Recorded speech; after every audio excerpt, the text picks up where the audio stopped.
Morning students. और आज का जो चैप्टर है हमारा सबसे जो सेकंड चैप्टर है आपकी फर्स्ट बुक का फंडामेंटल ऑफ फिजिकल ज्योग्राफी।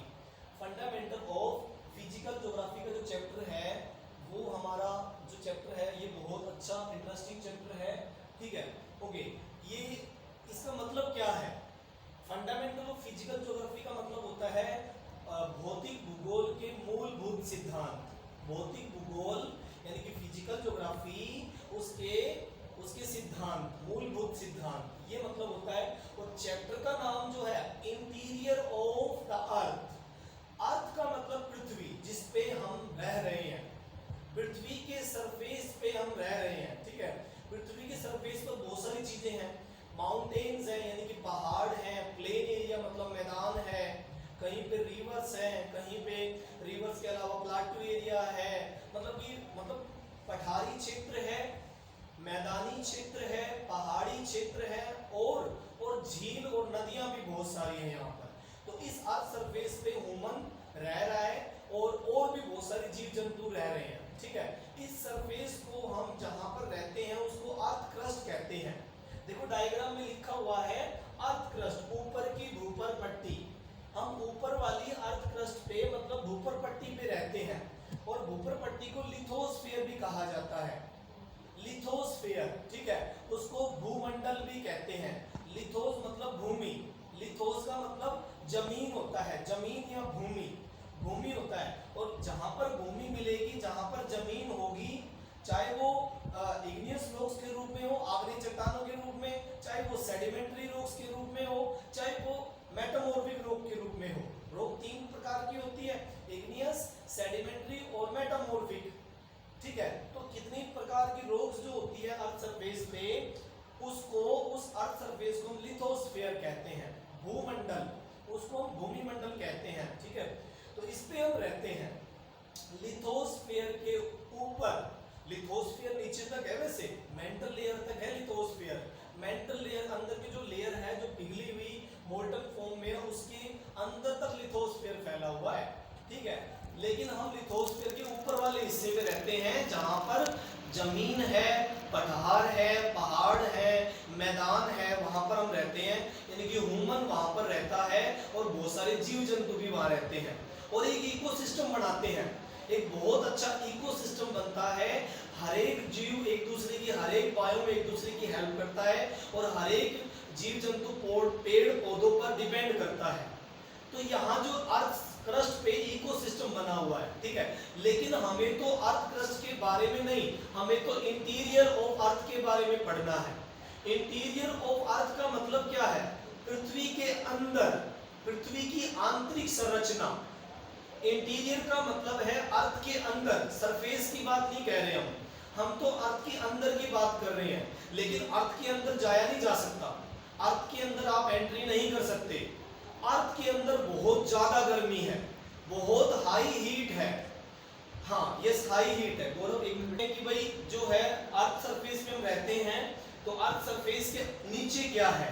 ठीक है, अर्थ सरफेस के अंदर क्या है? तो अर्थ सरफेस के अंदर बहुत सारे टेम्परेचर है। अर्थ सरफेस के यानी कि अर्थ क्रस्ट के जस्ट नीचे मेंटल लेयर होती है। हाँ, कितना आई हुई है? 3 से 4 किलोमीटर की, 3 से 4 किलोमीटर की गोल्ड माइन खोदी गई है। देखो एक बार इधर देखो, इस वाले बोर्ड की साइड में 3 से 4 किलोमीटर की गोल्ड माइन, इससे ज्यादा गहराई में कोई खुदाई नहीं हुई है। और एक जगह पर ड्रिल भी किया गया है, ड्रिल भी किया गया 12 किलोमीटर की डेप्थ का, 12 किलोमीटर की डेप्थ तक आर्कटिक ओशन में, आर्कटिक ओशन में, यस, हाँ रशिया में, यस, ठीक है, ठीक है, ओके, हाँ ओके। तो वो 12 किलोमीटर का जो डेप्थ है वो किया गया है। और ये गोल्ड माइन तो अफ्रीका की है, साउथ अफ्रीका की, यस, गोल्ड माइन जो साउथ अफ्रीका की है। और जो ये डीपेस्ट ड्रिल हुई है वो 12 किलोमीटर की है, वो 12 किलोमीटर की आर्कटिक ओशन में हुई है। तो अर्थ के अंदर पहुंच पाना बड़ा मुश्किल है। ठीक है, और गर्मी ज्यादा है वहां पे। हमें अर्थ के बारे में कैसे पता चलता है कि अर्थ के अंदर क्या क्या है? हमें पता लगता है, देखिए बोर्ड पे लिखा हुआ है इंटीरियर ऑफ अर्थ। अर्थ के बारे में हमें कैसे पता लगता है? जब वोल्केनिक एक्टिविटी होती है।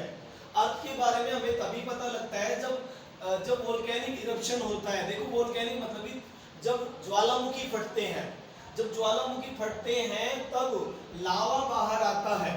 उस लावे से हम अंदाजा लगा सकते सकते हैं कि पृथ्वी अंदर से कितनी गर्म है।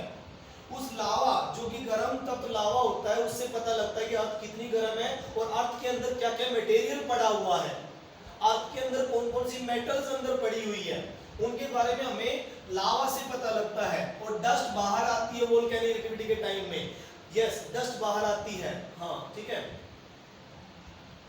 हाँ ठीक है, ओके हाँ।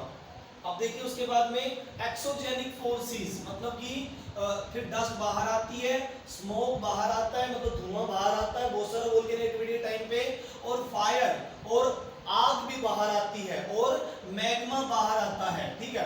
इतना सारा मटेरियल वोल्केनो जब आता है, कहीं पे ज्वालामुखी फटता है, तो ये सारी चीजें बाहर आती हैं। क्या आती है? सारी चीजें बाहर आती है, तब हमें पता लगता है कि अर्थ के अंदर क्या क्या चीजें हैं, ठीक है ओके।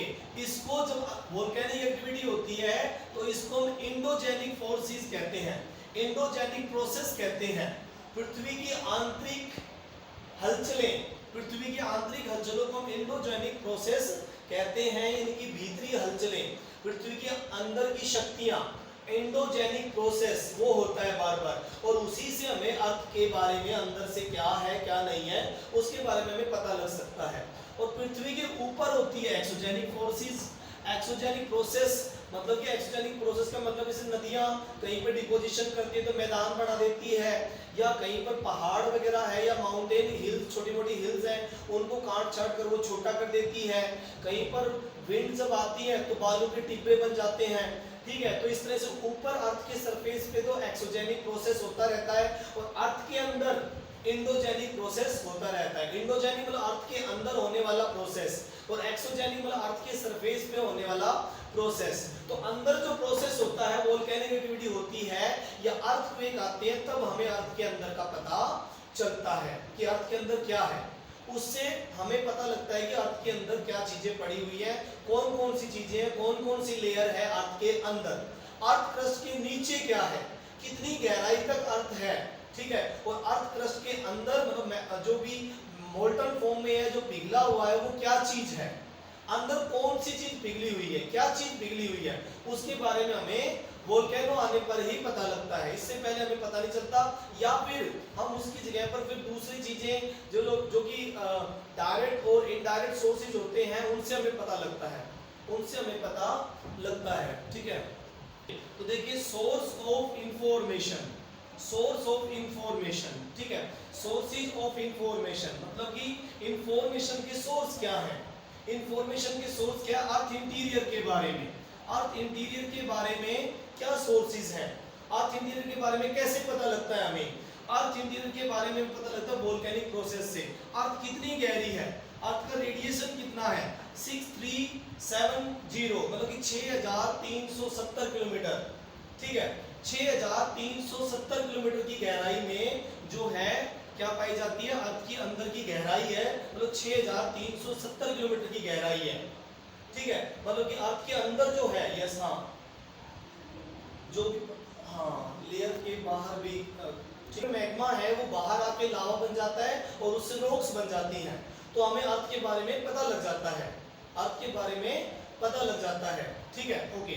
और उसके बाद देखो एक एस्टीमेट लगाया गया है, बस एस्टीमेट लगता है अर्थ के बारे में कि अर्थ कितनी गहरी है, 6370 किलोमीटर की गहराई है अंदर की, या देखो डायग्राम में दिखा भी रखे हैं यहाँ पर, 6370 किलोमीटर की गहराई अर्थ के अंदर तक है, और वो हमें वोल्केनिक एक्टिविटी से या फिर इंस्ट्रूमेंट से पता लगता है।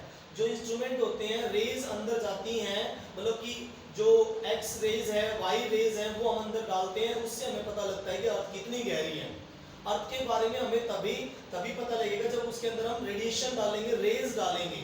वो रेज सिस्मोग्राफिक इंस्ट्रूमेंट होता है जिससे आप अर्थक्वेक भी मेजर करते हो। अर्थक्वेक होता है ना, अर्थक्वेक को नापने के लिए जो सिस्मोग्राफ होता है, ठीक है, सिस्मोग्राफ होता है, वो उससे हमें पता लगेगा, उससे रेज डाली जाएंगी अंदर, उससे रेज डाली जाएंगी अंदर, और रेज से पता लगेगा कि अर्थ कितनी गहराई में है, ठीक है, यस हाँ। रिचर स्केल, हाँ उसको रिचर स्केल कहते हैं सिस्मोग्राफ का, ठीक है, सिस्मोग्राफ का जो रिचर स्केल होता है उससे पता लगता है हमें, ठीक है ओके।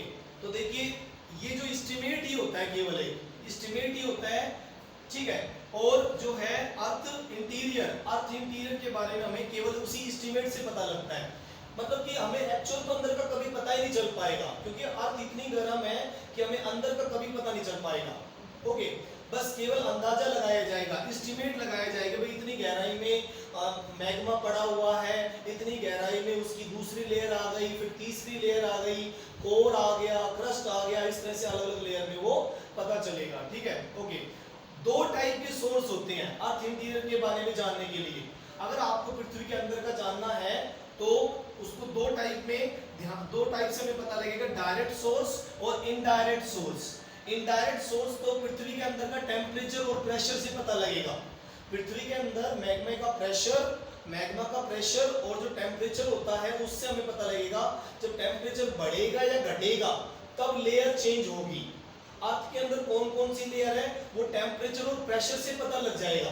जैसे कोर जो है, कोर का प्रेशर बहुत ज्यादा है तो हमें पता लग जाएगा अंदर अर्थ के सबसे अंदर वाले पार्ट में कोर की लेयर है। लेकिन कोर को भी दो हिस्सों में बांटा गया, आउटर कोर और इनर कोर। ठीक है, outer core and inner core. ठीक है, दो हिस्सों में बांटा गया। तो ये है indirect source of earth surface. ठीक है, अर्थ सरफेस या अर्थ इंटीरियर को जानने के लिए टेम्परेचर और प्रेशर है। ठीक है, टेम्परेचर और प्रेशर है। ओके, और डायरेक्ट सोर्स क्या है? Surface rocks. ठीक है, सरफेस रॉक्स मतलब कि हमारे जो चट्टानें होती हैं जो धरती के धरातल पर मैग्मा के ठंडा होने से बनी, लावा के ठंडा होने से बनी, उनसे भी हमें अंदाजा लगेगा, उनसे भी हमें एस्टिमेट लग जाएगा कि पृथ्वी के अंदर क्या है। जब वो रॉक्स होंगी उनको चेक करोगे तो उसमें जो मिनरल मिलेंगे उस मिनरल से अंदाजा लग जाएगा कि पृथ्वी के अंदर क्या है। उस रॉक से भी पता लग जाएगा हमें। तो डायरेक्ट सोर्स क्या है? रॉक्स को चेक करोगे तो पता लग जाएगा भी अर्थ के अंदर क्या है। ठीक है, जैसे कि रॉक्स जो है उससे पता लग जाएगा। दूसरा, माइंस की जाती है, माइनिंग। जैसे गोल्ड माइन साउथ अफ्रीका में है जो कि 3 से 4 किलोमीटर की गहराई में है। साउथ अफ्रीका में गोल्ड निकालने के लिए गोल्ड माइन की गई है, उससे भी आपको पता लगेगा अर्थ के अंदर क्या है। ठीक है, अर्थ क्रस्ट के अंदर केवल, क्योंकि अर्थ क्रस्ट की गहराई तक हम खोद पाए गोल्ड माइंस को। इसके अलावा एक सबसे गहरी ड्रिल की गई है कोला जगह पर। ये कहाँ पे है? आर्कटिक ओशन में। इंडिया में कोलार माइन है। Yes, Kolar mine Karnataka. Kolar mine gold mine है कर्नाटका में, तो वहां भी गोल्ड निकाला जाता है। तो ये साउथ अफ्रीका की है गोल्ड माइन, साउथ अफ्रीका में ड्रिल की गई है, मतलब कि वहां पर खान खोदी गई है 3 से 4 किलोमीटर के दौरान। 3 से 4 किलोमीटर गहरी खान खोदी गई है। उससे हमें पता लगता है कि अर्थ क्रस्ट के अंदर या अर्थ की इंटीरियर में क्या है, अर्थ के अंदर क्या है, उससे हमें पता चलता है। ओके, और डीपेस्ट ड्रिल की गई है, मतलब कि अंदर की गहराई तक की गई है ड्रिल। ये ड्रिल कहाँ हुई है? आर्कटिक ओशन में। ठीक है, आर्कटिक ओशन में 12 किलोमीटर की डेप्थ तक, 12 किलोमीटर की, हाँ रशिया में, बिल्कुल। ठीक है, रशिया में है 24 किलोमीटर। हाँ, रशिया में तो 24 किलोमीटर तक की ड्रिल की कर दी गई है। हाँ, ठीक है, और यहाँ पर आर्कटिक ओशन में जो है 12 किलोमीटर की डेप्थ तक की गई है। ओके, और उसके बाद मैग्मा से भी हमें पता लगेगा। मैग्मा जो होता है, मैग्मा से भी हमें पता लगेगा कि अर्थ के अंदर कैसा मटेरियल है। वो डायरेक्ट इंफॉर्मेशन हमें मिल जाएगी। मैग्मा को चेक करने से पता लग जाएगा उसके अंदर क्या मेटल्स है। मैग्मा का मतलब क्या है? अंदर जो अर्थ के अंदर पिघली हुई चट्टानें हैं या पिघले हुए मटेरियल है उनको मैग्मा कहा जाता है। और जब ये अंदर का पिघला हुआ मटेरियल अर्थ के अंदर का बाहर आता है तब उसको लावा कहा जाता है। अंदर उसको मैग्मा कहते हैं और बाहर उसको लावा कहते हैं। यस, हाँ 12 किलोमीटर की ड्रिल, हाँ मशीनों से की हुई है, बिल्कुल। यस, हाँ, ठीक है, ओके। अब उसके बाद देखिए, अब बात करते हैं कि अर्थ की कौन कौन सी लेयर होती है। ये हमें पता लग गया कि भाई अर्थ के बारे में जानने के लिए 2 प्रकार के सोर्स है। डायरेक्ट सोर्स ये वाले हो गए, माइंस वगैरह हो गई, ड्रिल वगैरह कर लिया। और इनडायरेक्ट सोर्स क्या हो गया? टेम्परेचर और प्रेशर। अर्थ का टेम्परेचर और प्रेशर से हमें अर्थ के बारे में पता, अंदर के बारे में पता चल सकता है। ओके, अब देखिए डायग्राम। इस डायग्राम में ध्यान से देखो, मैंने जो 3 लेयर बनाई हुई है। Layer number 1 earth crust, layer number 1 earth crust है। तो अर्थ क्रस्ट देखो बिल्कुल पतली सी पट्टी है ऊपर, अर्थ के ऊपर जो बिल्कुल पतली सी पट्टी है उसको अर्थ क्रस्ट कहा जाता है। उसको लिथोस्फीयर भी कहते हैं, अर्थ क्रस्ट को लिथोस्फीयर भी कहते हैं। और उसके अंदर में 2 पार्ट है मेंटल लेयर के, mantle layer, outer mantle layer और mantle layer, inner mantle layer. 2 part है उसके। देखो अर्थ क्रस्ट के नीचे देखो डायग्राम के नीचे की साइड में दिखाया हुआ है आउटर मेंटल और इनर मेंटल। आउटर मेंटल वो है जो क्रस्ट के नीचे है, क्रस्ट के जस्ट नीचे वाली लेयर आउटर मेंटल और उससे अंदर की तरफ फिर इनर मेंटल। मेंटल लेयर के दो हिस्से हैं। अर्थ क्रस्ट के नीचे दूसरी वाली लेयर हो गई, पहली वाली लेयर तो हो गई क्रस्ट, अर्थ क्रस्ट ऊपर पट्टी जिसपे हम रह रहे हैं, वो तो पहली वाली लेयर हो गई, और दूसरी वाली लेयर होगी मेंटल लेयर। ठीक है, तो मेंटल लेयर अर्थ क्रस्ट के नीचे होती है, उसके दो पार्ट हैं, आउटर मेंटल और इनर मेंटल। फिर उसके बाद तीसरी वाली लेयर आती है कोर। कोर लिखी हुई देखो, कोर के भी दो हिस्से हैं, आउटर कोर इनर कोर। देखो डायग्राम में इस साइड में लिखा हुआ है आउटर कोर इनर कोर। तो इस तरह से अर्थ के कितने पार्ट हो गए, earth crust, outer mental, inner mental, outer core और इनर कोर। ये 5 लेयर हो गई अर्थ के अंदर। अर्थ के ऊपर से लेकर नीचे तक कितनी लेयर हो गई, 5। अर्थ क्रस्ट पहली, आउटर मेंटल दूसरी, इनर मेंटल तीसरी, आउटर कोर चौथी और पांचवी कौन सी की, इनर कोर। लेकिन आउटर कोर इनर कोर एक ही है, उसको कोर ही कहा जाएगा। तो एक लेयर तो कोर हो गई, मेंटल लेयर में भी आउटर मेंटल और इनर मेंटल को एक ही कहा जाएगा। तो दूसरी लेयर कौन सी की, मेंटल लेयर हो गई, और अर्थ क्रस्ट को भी एक ही लेयर कहा जाएगा। इसलिए अर्थ की मेन रूप में मेनली 3 लेयर ही है। पहली वाली अर्थ क्रस्ट, दूसरी वाली मेंटल लेयर और तीसरी वाली कोर लेयर। कोर के दो हिस्से किए गए, outer core inner core. Mental के दो हिस्से किए गए, आउटर मेंटल और इनर मेंटल। ठीक है, तो ये आपका डायग्राम है अर्थ के अंदर, और अर्थ के अंदर की गहराई कितनी है, 6300 किलोमीटर, 63,000, यस 63,000, ठीक है, किलोमीटर है, यस हाँ, बहुत गहराई तक है, यस ठीक है, ओके। उसके बाद देखिए एवरेज, जो क्रस्ट की जो एवरेज है वो 10 किलोमीटर है एवरेज, लेकिन कहीं पर वो 13 किलोमीटर भी है, कहीं पर वो 7-8 किलोमीटर भी है। अगर अर्थ क्रस्ट की डेप्थ देखें, अर्थ क्रस्ट कितनी चौड़ाई में है, कितनी, ये देखो ऊपर वाली जो लेयर है वो कितनी लेयर में है, 10 किलोमीटर की एवरेज लेयर में है। ठीक है, 10 किलोमीटर की एवरेज लेयर में है, ओके। फिर उसके बाद में और मेंटल लेयर कितनी है, 2900 किलोमीटर की लेयर में है, 2900 किलोमीटर की लेयर में मेंटल लेयर है। ठीक है, मेंटल लेयर है 2900 किलोमीटर की, मतलब 10 किलोमीटर से अंदर की तरफ। ठीक है, 10 किलोमीटर से अंदर की तरफ फिर मेंटल लेयर होगी 2900 किलोमीटर की, और फिर अंदर तक कौन सी जाएगी, core layer. Total earth crust से लेकर अंदर तक जाएंगे तो 6300 हो जाएंगे। अर्थ क्रस्ट से लेकर अंदर तक जाएंगे तो टोटल कितने हो जाएंगे, 6300। ठीक है, तो इतनी गहराई में ये सारा मटेरियल पड़ा हुआ है। अब 1 बाय 1 एक एक करके देख लेते हैं। देखो सबसे पहले हम बात करते हैं क्रस्ट की, जो उधर लिखा हुआ है structure of earth. Structure of earth, structure of earth में देखिए क्रस्ट के बारे में है। सबसे पहले क्रस्ट के बारे में, जो पहली वाली लेयर है अर्थ के ऊपर वाली लेयर को क्रस्ट कहते हैं, भूपर पट्टी, हिंदी में उसको भूपर पट्टी कहते हैं। तो उस क्रस्ट को आउटर मोस्ट सॉलिड लेयर कहते हैं। क्या कहते हैं, आउटर मोस्ट सॉलिड लेयर। ठीक है, ये सॉलिड लिखा हुआ है, सॉलिड नहीं है, सॉलिड नहीं है, सॉलिड है ये, सॉलिड, यस। तो देखिए क्रस्ट को, द क्रस्ट जिसको आउटर मोस्ट लेयर कहते हैं, सॉलिड, सॉलिड है, इस पर रॉक्स होते हैं बहुत सारे। ठीक है, ठीक है, रॉक्स होते हैं, और ये ब्रिटल नेचर में है। ब्रिटल मतलब इसमें चट्टानों के टुकड़े हैं। ब्रिटल नेचर का मतलब चट्टानों के टुकड़े जिनको तोड़ा जा सकता है।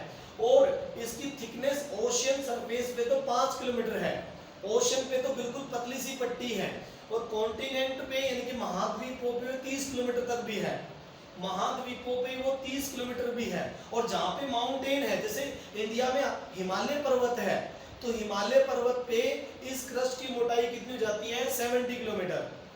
अर्थ क्रस्ट की मोटाई जो है, थिकनेस है, वो अलग अलग जगह पे अलग अलग है।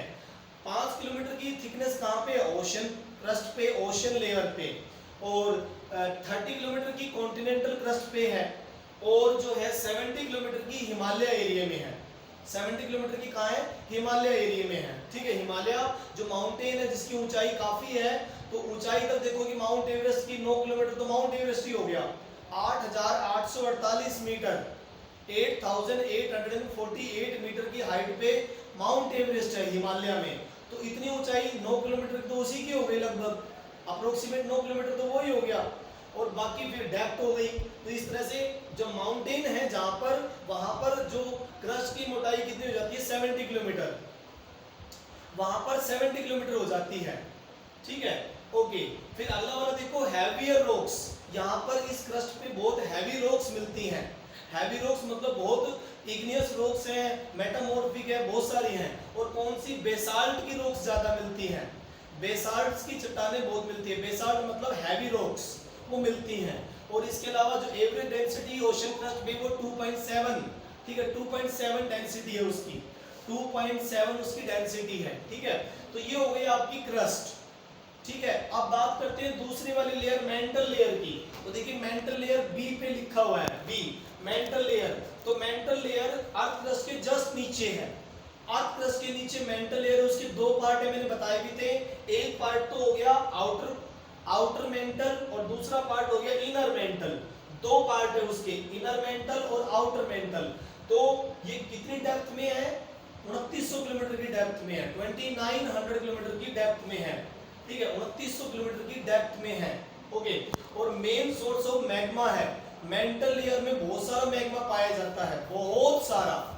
ठीक है, बहुत सारा मैग्मा पाया जाता है। ठीक है, मतलब मेल्टेड रॉक्स, मैग्मा का मतलब पिघली हुई चट्टानें यहाँ पर बहुत मिलती है मेंटल लेयर में। ओके, और फिर ये कैसे बाहर आता है, मैग्मा कैसे बाहर आता है, जब वोल्केनो एक्टिविटी होती है।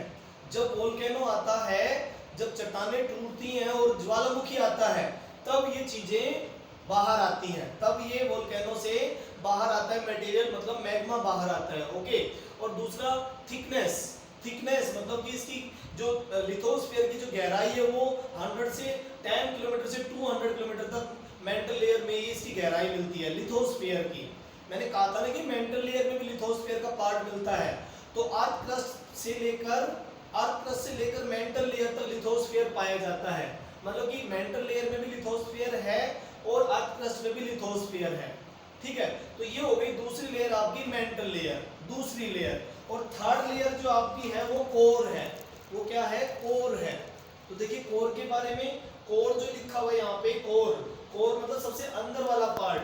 ठीक है, ये इसकी डेप्थ कितनी हो जाएगी फिर 6300 किलोमीटर, मतलब कि 6300 किलोमीटर के लगभग ये फिर पाई जाएगी, अंदर तक होगी ये। ठीक है, इसमें आउटर कोर में लिक्विड ज्यादा पाया जाता है और इनर कोर में सॉलिड चीजें पाई जाती है। मतलब कि अंदर प्रेशर ज्यादा होने की वजह से वो सख्त हो जाता है। इनर कोर सॉलिड स्टेट में है, मतलब कि सॉलिड पार्ट में है, मतलब सख्त हो चुका है, रबड़ जैसा बिहेवियर करता है, रबड़ जैसा। ओके, और इसकी सेंटर डेप्थ कितनी होगी 6300 किलोमीटर। और जो है इसकी हैवी मेटल, इसमें आयरन और निकेल मिलते हैं, इसलिए इसको नीफे भी कहा जाता है। अंदर वाली कोर लेयर को नीफे भी कहते हैं। और अर्थ क्रस्ट के अंदर जो पहली वाली लेयर थी उसमें सिलिका बहुत मिलती है, सिलिका और एल्युमिनियम, इसलिए उसको अर्थ क्रस्ट वाली लेयर को सियाल भी कहते हैं। अर्थ क्रस्ट वाली लेयर में सिलिका, अर्थ क्रस्ट में सिलिका और एल्युमिनियम बहुत मिलते हैं, इसलिए उसको सियाल भी कहते हैं। और सिलिका और एल्युमिनियम भी बहुत मिलते हैं। ठीक है, इसके अलावा सिलिका मैग्नीशियम भी मिलता है। तो उसके दो नाम पड़ जाते हैं अर्थ क्रस्ट के अंदर, सियाल, सिलिका, एल्युमिनियम। SI मतलब सिलिका, AL मतलब एल्युमिनियम। वो अर्थ क्रस्ट में बहुत मिलती है, सिलिका और एल्युमिनियम बहुत निकलता है अर्थ क्रस्ट में, और इसमें मैग्नीशियम भी निकलता है, तो सिलिका और मैग्नीशियम भी मिलता है। तो ये सियाल और साइमा लेयर भी कहलाती है। अर्थ क्रस्ट पे सियाल और साइमा लेयर भी होती है, मतलब उसके अंदर वो पार्ट होने की वजह से उसको नाम दिया गया है, सिलिका और मैग्नीशियम, सिलिका और एल्युमिनियम। ठीक है, तो ये अर्थ क्रस्ट का जो अर्थ इंटीरियर का पहला पार्ट था हमारा, वो क्लियर हो गया है। और अब अगले पार्ट में, सेकंड पार्ट में हम इसकी और इंफॉर्मेशन इकट्ठी करेंगे। ठीक है, पहले अर्थ इंटीरियर के अंदर हमने लेयर समझी है। ठीक है, लेयर का इंट्रोडक्शन किया कि कौन कौन सी लेयर होती है। अर्थ क्रस्ट के अंदर दो चीजें होगी, सियाल और Saima, silica aluminium, silica magnesium. फिर अर्थ क्रस्ट के बाद मेंटल लेयर, इसको दो पार्ट में बांटा, आउटर मेंटल, इनर मेंटल। फिर कोर लेयर को दो पार्ट में बांटा, आउटर कोर, इनर कोर। ठीक है, तो ये उसकी अर्थ की अंदर की इंटीरियर में लेयर्स होती हैं अलग। और हमें कैसे पता लगता है इनके बारे में, दो सोर्स से पता लगता है। एक तो हो गया डायरेक्ट सोर्स और एक होता है इनडायरेक्ट। डायरेक्ट मतलब वोल्केनिक एक्टिविटी और इनडायरेक्ट मतलब अर्थ के अंदर का टेम्परेचर और प्रेशर। ठीक है, इन सब से हमें अर्थ के बारे में पता चलता है। ओके, आज के इस फर्स्ट पार्ट में इतना ही। ठीक है, आज इतना ही पढ़ाएंगे, बाकी सेकंड पार्ट में फिर आगे इसका जो भी लेसन के अंदर जो पॉइंट है वो फिर इसको क्लियर करेंगे। ठीक है, okay, thank you, have a nice day.